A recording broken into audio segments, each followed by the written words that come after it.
Hi guys, welcome back to our Wix Harmony series. Today we are going to learn how to scan your site with the Wix Accessibility Wizard. By the way, it operates by providing a clear list of technical automatic fixes alongside a guided manual checklist that you can follow to ensure complex elements like keyboard navigation and video captions meet international standards. So here's how you can start scanning.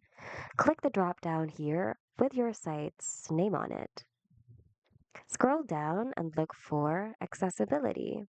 And over here, click on Fix Issues. A panel here on the left will open. Go ahead and click on Scan Site. Wix Harmony then will start scanning your site and detect things that need fixing. And once it's completed, it will then let you know what issues it found so that you can focus on fixing and improving them. And that's it. Hope this video was helpful. If you need more Wix tutorials, check out our channel and consider subscribing as well. Thank you guys so much for watching and see you in the next video.